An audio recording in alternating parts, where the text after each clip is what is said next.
The harder you look, the less you see, for this is the trick that fooled Houdini.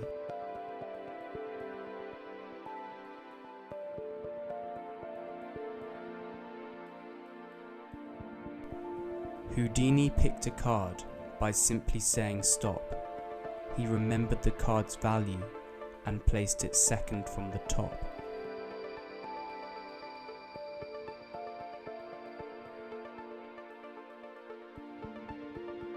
However, Vernon snaps his fingers and gives the deck a drop.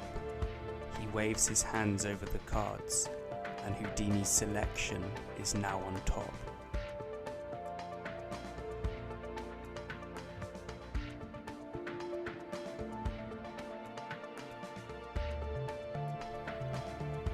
The trick was repeated. Houdini's card was submersed. It is placed second from the top, but now it is the first.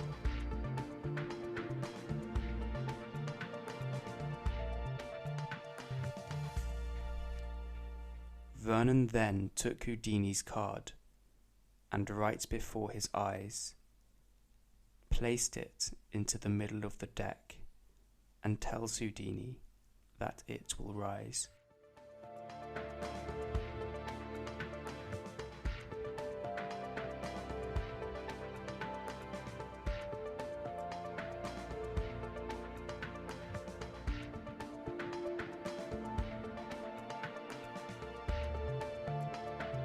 Houdini's card was then bent to make it easier to see. It is placed into the middle of the deck, but jumps to the top on the count of 1, 2, 3.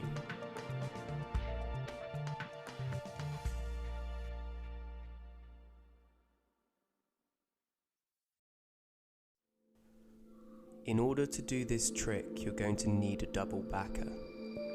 This is a card that looks the same on the front and on the back. To make one of these, simply take 2 cards and stick them together like this. Or you can buy one off the internet, which is only 1 card thick, like I have done. To start, place the double backer on the top of the deck and let the spectator pick a card. Take their card and tell them that you're going to place it second from the top.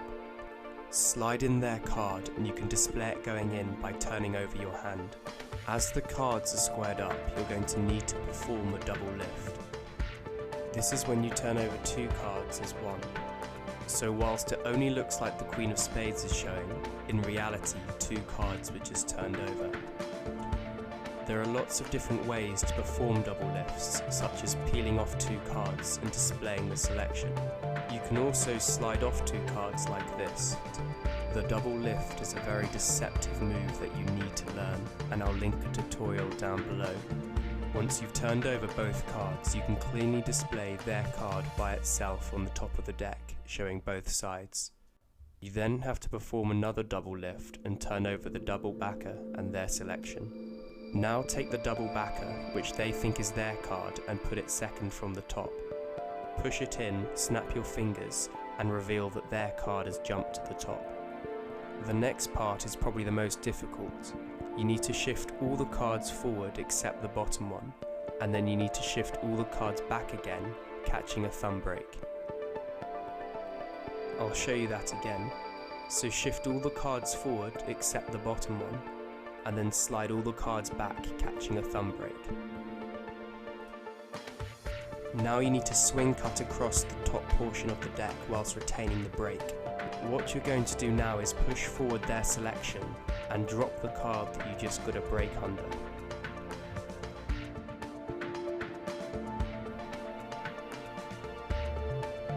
So push forward their card and drop the selection, but at the same time turn over your hand to hide the fact that you've just deposited a card. This is what it looks like at full speed. You push forward their card and turn your hand over to display their selection. Now fan out the cards and push in their selection. It looks like you are now putting their card into the fan, but really it's the card that you just dropped onto the top of the deck that's going into the fan. Square up the deck and show that their card has risen to the top. The final thing you're going to do now is a double lift with their selection and the double backer that is underneath it.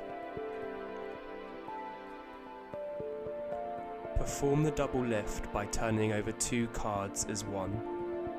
So you've got 2 cards here, and make sure that they stick together when you turn them over. And then when you bend them, apply pressure on both the top and bottom of the card and put it back onto the top of the deck. Then apply pressure with your first finger to both of the cards. Now cut the deck and slide over the double backer onto the portion of the deck that you just cut. Place the rest of the deck on top, and now tell the spectator that their card is now bent in the middle of the deck. Keep pressure with your first finger on the top card. Now transfer the pressure to your thumb and fingers in your right hand. You will notice that when you release this pressure, it will look like the card just popped up to the top of the deck. So release the pressure and the card will look like it's popped up. After doing that, turn over the top card and reveal that their card has jumped to the top of the deck.